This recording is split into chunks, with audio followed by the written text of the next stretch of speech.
Саламатсыңарбы? Биз дагы могу акыркы Отунбаеванын кылыгына биз дагы нааразычылыгыбызды айтып коелу деп атабыз да. Себеби Отунбаеванын как бывший президент катары, дипломат катары ушул кылган кылыгы такыр туура эмес. Себеби эл башы болуп турду.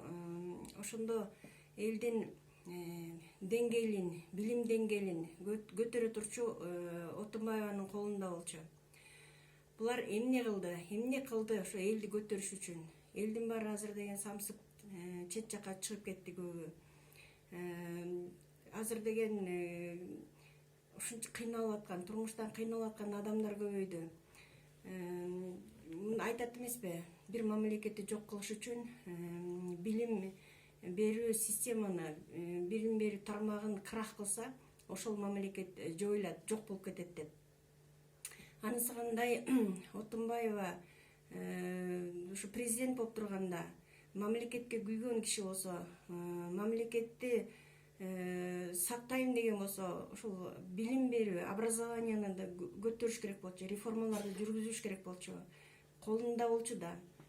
Эмне деген акчаларды бөлүшө албай мына экиден урушуп атышат. Бакиевди чыгарып ийди эмне деген акча менен. Ошонун ордуна ушу билим берүү системаны жогорулатып койсо, азыр өзү шылдыңдагандай элдер төмөн деңгээлге түшпөйт эле да. Анан ушу музейде болгон окуясы, ушул кылыгы, бул деген басмырлаганы да. Эгер ушул өзүнүн туулуп өскөн мамлекетин сүйгөн адам болсо, ушундай нерсеге эч качан барбайт эле да. Бул биздин менталитетке жарабаган нерсе, бул биздин үрп адаттарга туура келбеген нерсе. Өзү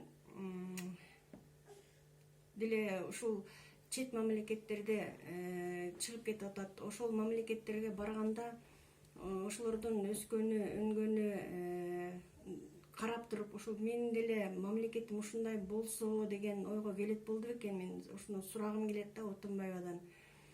Эмнеге биздин мамлекетибиз ушунчалык жакырчылыкка келип, сазга батып кетти? Ошол башка мамлекеттен үй алып атат. Ошол мамлекеттерди кылыш ушулардын колунда эле да. Аны кылбагандан кийин бизди мынчалык басмырлаган ушу туура эмес да.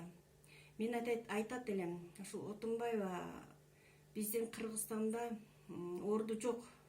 Бул чыгып эле кеткени туура болот да.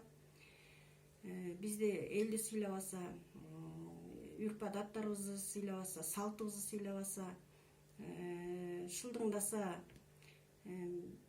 чыгып эле кеткени жакшы да мамлекеттен.